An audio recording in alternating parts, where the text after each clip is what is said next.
మాజీ ముఖ్యమంత్రి కేటీఆర్ మాట్లాడుతున్నారు. లైవ్ ద్వారా చూద్దాం. రక్షాబంధనం తరపున సందర్భంగా మాతో లేకపోవడం బాధాకరికి, తప్పకుండా వారికి కూడా న్యాయం లభిస్తుంది.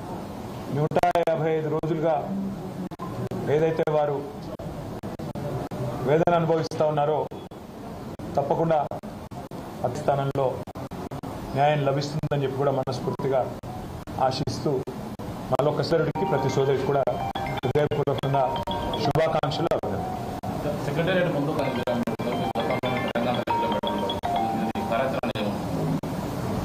సంబంధించి ఒక చిన్న నేపథ్యం మీకు చెప్పాలి. ఆ సెక్రటేరియట్ ఆనాడు ఉమ్మడి ఆంధ్రప్రదేశ్లో ఎంత అస్తవ్యస్తంగా ఉండేదో మాకు తెలుసు. విలేకరులు మిత్రులు అక్కడ కూర్చోవాలన్నా, ఎవరితోనన్నా కనీసం మాట్లాడాలన్నా, వచ్చిపోయే ప్రజలకు కూడా అక్కడ ఎంత అసౌకర్యంగా ఉండేదో. ఒక అగ్ని ప్రమాదం అక్కడ కనీసం ఒక ఫైర్ ఇంజిన్ రాలేని పరిస్థితి ఉండేదో మీ అందరికీ కూడా తెలుసు. వచ్చిన తర్వాత తెలంగాణ రాష్ట్రం ఏర్పడిన తర్వాత పెద్దలు పార్టీ అధ్యక్షులు తెలంగాణ తొలి ముఖ్యమంత్రి కేసీఆర్ గారు ఒక మంచి నిర్ణయం తీసుకున్నారు. తెలంగాణ పౌరుషాన్ని, తెలంగాణ యొక్క ఆత్మగౌరవాన్ని చాటే విధంగా చాలా గొప్పగా ఒక అద్భుతమైన భవనాన్ని నిర్మాణం చేసి తెలంగాణలోని భవిష్యత్ తరాల కండిషన్తో అక్కడ ఒక మంచి డిజైన్ ఎంపిక చేసి చాలా లోతుగా సెక్రటేరియట్ కట్టారు. కట్టిన తర్వాత ఆ సెక్రటేరియట్కి డాక్టర్ బాబాసాహెబ్ అంబేద్కర్ వల్లనైతే తను రాసిన రాజ్యాంగంలో పెట్టిన ఆర్టికల్ ఉందో దానివల్లనే తెలంగాణ రాష్ట్రం ఏర్పడ్డది. కాబట్టి ఆ మహనీయ ఘనమైన నివాళి అర్పించాలని చెప్పి సెక్రటేరియట్ ఒక పక్కన ప్రపంచమైన బాబాసాహెబ్ విగ్రహం పెట్టారు. అదేవిధంగా సెక్రటేరియట్ కూడా సాహెబ్ అంబేద్కర్ గారి పేరు పెట్టారు. దాంతోపాటు కేసీఆర్ గారు అసెంబ్లీలోనే చెప్పారు, ఆ సెక్రటేరియట్లో కూర్చుని పరిపాలించే పాలకులు ఎవరైనా వారికి వందలాది మంది తెలంగాణ బిడ్డలు ఎవరైతే చేశారో, తమ ప్రాణాలు అర్పించారో, అమరులయ్యారో, వారి ఆశయాలు వారి నిరంతరం గుర్తుండే విధంగా, వారి త్యాగ నిరతి నిరంతరం జ్వలిస్తూనే ఉండే విధంగా అమృతిని కూడా సెక్రటేరియట్కి ఎదురుగానే అద్భుతంగా ఒక పర్యాటకులను కూడా ఆకర్షించే విధంగా, అదేవిధంగా ఆ స్ఫూర్తి కూడా నిరంతరం అందే విధంగా అమర జ్యోతిని ఎదురుగా పెట్టడం జరిగింది. తెలంగాణ అస్తిత్వానికి ప్రతీక, తెలంగాణ ఆత్మగౌరవానికి తెలంగాణ తల్లిని అక్కడే ప్రతిష్ఠించాలన్న ఉద్దేశంతో అద్భుతమైన ఐలాండ్ ను కూడా అక్కడ క్రియేట్ చేయడం జరిగింది. ఇదివరకు అది లేదు. ఐలాండ్ అక్కడే క్రియేట్ చేసి ఆనాడు దశాబ్ది ఉత్సవాల్లోనే నిర్ణయం తీసుకున్నాం అక్కడ తెలంగాణ తల్లి. కానీ ఈరోజు కాంగ్రెస్ పార్టీ ఎంత కుసంస్కార పార్టీ అంటే, ఆ ముఖ్యమంత్రి జైనుడు అంబేద్కర్ విగ్రహానికి దండేయుడు 125 ఫీట్ల ఎత్తుల్లో ఉండే అంబేద్కర్ విగ్రహాన్ని కనీసం స్వాతంత్ర దినోత్సవం నాడు కానీ, జయంతి నాడు కానీ కనీసం అక్కడ లైటింగ్ ఏర్పాటు చేయరు, కనీసం పరిశుభ్రత కూడా పాటించరు. జ్యోతి ఇంతవరకు కనీసం పర్యాటకుల కోసం ఓపెన్ కాలేదు. ఇంకా పైపెచ్చు ఇవన్నీ చాలదన్నట్టు ఏ రాజీవ్ గాంధీ గారు అయితే తెలంగాణ బిడ్డ అంజయ్యారో, ఆ అంజయ్య గారి పేరు పక్కనే ఉండే పార్కుకు పెట్టింది ఆనాడు ప్రభుత్వం. కానీ అంజయ్య గారి పేరు పోయింది, అది లుంబిని పార్క్ అయింది. ఇప్పుడు ఏ అంజయ్య గారిని అయితే అవమానించిన వ్యక్తి ఉన్నారో ఆయన విగ్రహాన్ని తెచ్చి మా నెత్తిన రుద్దడం అంటే ఇది ఎంతవరకు న్యాయం అని చెప్పి నేను మా పార్టీ తరఫున అడుగుతా ఉన్నాను. మేము 10 ఏళ్ళు చాలా సంస్కారవంతంగా వ్యవహారం చేసినాం. రాజీవ్ ఆరోగ్యశ్రీ అనే పథకం ఉంటే దాని పేరు మార్చలేదు, అట్లే కొనసాగించాం. మా పేరు పెట్టుకోవచ్చు, ఇంకో పేరు పెట్టవచ్చు, కానీ మార్చలేదు. రాజీవ్ రహదారి అని స్టేట్ హైవే ఉంటే దాని పేరు కూడా మార్చలేదు. రాజీవ్ గాంధీ యూనివర్సిటీ అని IIIT బాసరకు పేరుంటే నాలెడ్జ్ యూనివర్సిటీ అని దాన్ని కూడా మార్చలేదు, కొనసాగించినాం. ఉప్పల్లో ఉండే అంతర్జాతీయ స్టేడియంకు రాజీవ్ గాంధీ స్టేడియం అని పేరున్నా దాన్ని కూడా కొనసాగించినాం తప్ప మార్చలేదు.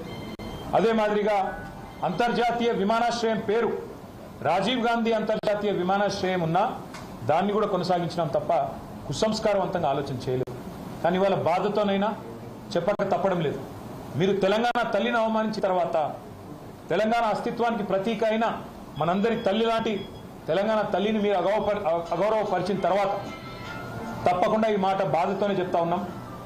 రాజీవ్ గాంధీ గారు మరి తెలంగాణకు ఆయనకు సంబంధం ఏందో నాకే తెలియదు. రాహుల్ గాంధీ దగ్గర మార్కులు కొట్టేయాలంటే మీ గాంధీ భవన్లో పెట్టుకో, లేదా జూబ్లీహిల్స్లో నీ ఇంట్లో పెట్టుకో, ఎవరు వద్దంటలేదు. కానీ ఇవాళ తెలంగాణ సెక్రటేరియట్ ముందు రాజీవ్ గాంధీ విగ్రహాన్ని పెట్టి ఏ కాంగ్రెస్ పార్టీ అయితే వందలాది మంది పిల్లల ప్రాణాలు తీసిందో ఆ కాంగ్రెస్ పార్టీ మళ్ళొక్కసారి క్రూర పరిహాసం ఆడే విధంగా తెలంగాణతో, తెలంగాణ అస్తిత్వాన్ని, తెలంగాణ ఆత్మగౌరవాన్ని దెబ్బతీసే విధంగా వ్యవహారం చేస్తూ ఉన్నారు. మేము తప్పకుండా మాటిస్తా ఉన్నా మా తెలంగాణలోని అన్నదమ్ములకి, ఆడబిడ్డలకి, మన పోరాటమే అస్తిత్వ పోరాటం, ఆత్మగౌరవ పోరాటం. తప్పకుండా మనం మళ్ళీ తిరిగి వస్తాం. అది కాంగ్రెస్ వాళ్ళకు తెలుసు, మీకు తెలుసు, మాకు తెలుసు. 4 ఏళ్లలో మళ్ళీ కేసీఆర్ గారి నాయకత్వంలో తిరిగి తెలంగాణలో ప్రభుత్వం కూడా మనది ఏర్పడుతుంది. ఏర్పడ్డ తర్వాత వెంటనే తప్పకుండా రాజీవ్ గాంధీ గారి విగ్రహాన్ని అక్కడి నుంచి సకల మర్యాదలతో తొలగిస్తాం. అక్కడి నుంచి వారు కాంగ్రెస్ వారు ఎక్కడికి కోరుకుంటే అక్కడికి తరలిస్తాం. అక్కడ మాత్రం ఖచ్చితంగా తెలంగాణ తల్లి విగ్రహాన్ని పెడతాం. ఇవాళ కాంగ్రెస్ చేసిన ఈ దుందుడుకు, దుర్మార్గ కుసంస్కార పనికి నిరసనగా తప్పకుండా రేపటి రోజున అంతర్జాతీయ విమానాశ్రయం పేరు కూడా మారుస్తాం. ఒక తెలంగాణ ప్రముఖుడి పేరే పెడతాం. ఎందుకంటే ఇవాళ భారతదేశంలో ఏ నగరానికి పోయినా అక్కడి వాళ్ళ ప్రముఖుల పేర్లు ఉంటాయి. మీరు బొంబాయికి పోతే ఛత్రపతి శివాజీ, అదేవిధంగా బెంగళూరుకి పోతే కెంపెగౌడ పేరు, ఇట్లా ఎక్కడ పోతే అక్కడి ప్రముఖుల పేర్లు ఉంటాయి. కేవలం హైదరాబాద్లో మాత్రమే ఇవాళ రాజీవ్ గాంధీ గారి పేరు. ఇన్ని రోజులు సంస్కారవంతంగా భరించినాం, ఇక భరించే ఓపిక లేదు. ఈ కాంగ్రెస్ చేస్తున్న చిల్లర ప్రయత్నాలు, చిల్లర పనులు ఏవైతే ఉన్నాయో దీనికి ధీటుగా 4 ఏళ్ల తర్వాత సమాధానం చెప్తాము. ఇప్పుడు కూడా తెలంగాణ ప్రజల తరపున, తెలంగాణలోని అసువులు బాసిన అమరుల తరపున నేను కాంగ్రెస్ ప్రభుత్వాన్ని డిమాండ్ చేస్తా ఉన్నా. ఇప్పటికైనా బుద్ధి తెచ్చుకొని ఆ విగ్రహాన్ని అక్కడి నుంచి తరలించండి. కావాల్సిన విగ్రహాలు ఉన్నాయి. సోమాజిగూడలో రాజీవ్ గాంధీ సర్కిల్ అని పెట్టుకున్నారు మీరు, మేము మార్చలేదు. ఇందిరాగాంధీ విగ్రహాలు బొచ్చెడున్నాయి, ఇందిరాగాంధీ పేరు మీద బొచ్చెడున్నాయి, మేము ముట్టుకోలేదు. కానీ మీరు ఇదే ఒరవడి కొనసాగిస్తే తప్పకుండా మరి ఢిల్లీకి గులాంలు మీరు, కానీ మాకు ఆ కర్మ పట్టలేదు. తప్పకుండా మా తెలంగాణ పౌరుషంగల బిడ్డలుగా చెప్తా ఉన్నా 100% తెలంగాణ తల్లిని అక్కడే పెడతాం. తప్పకుండా మిగతా ఏవైతే మీ జాతీయ నాయకులు అని చెప్పి పెట్టుకున్న పేర్లు ఏవైతే ఉన్నాయో వాటిని కూడా మార్చే దిశగా ఆలోచన చేస్తాం.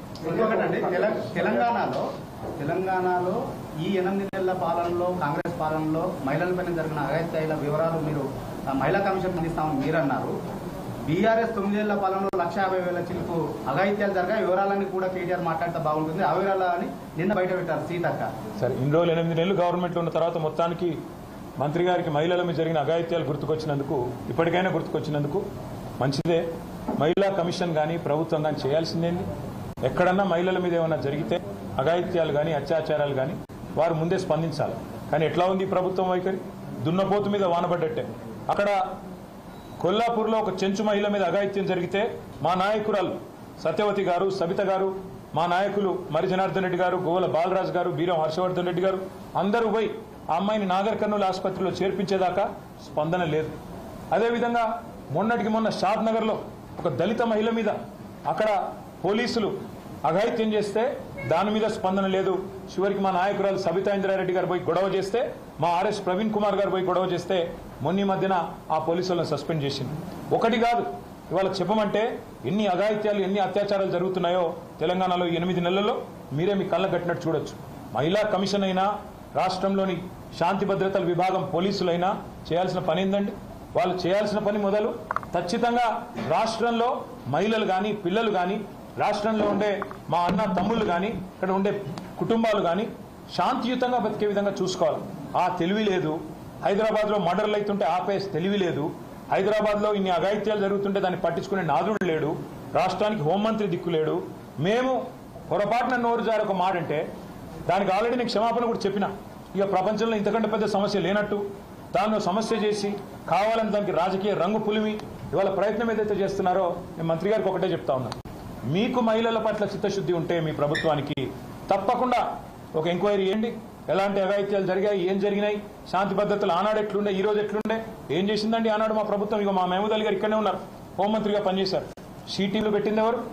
భరోసా సెంటర్లు పెట్టింది ఎవరు? విమెన్ సేఫ్టీ వింగ్ చాలు చేసింది ఎవరు? షీ షటిల్స్ ప్రారంభించింది ఎవరు? దిశాని ఆ రోజు ఒక ఇన్సిడెంట్ జరిగితే వాళ్ళు నేను అడుగుతా ఉన్నా, కోల్కతాలో ఒక అమ్మాయి మౌమిత గారి మీద అక్కడ దాడి జరిగితే, అఘాయిత్యం జరిగితే, చాలా కిరాతకంగా అమ్మాయిని చంపేస్తే ఏమంటున్నారు ఇవాళ ఢిల్లీలో డాక్టర్లు, ఇంకా ఇతర చోట్ల ఇతర నగరాల్లో అక్కడ నిరసన చెప్తున్న డాక్టర్లు ఏమంటున్నారు?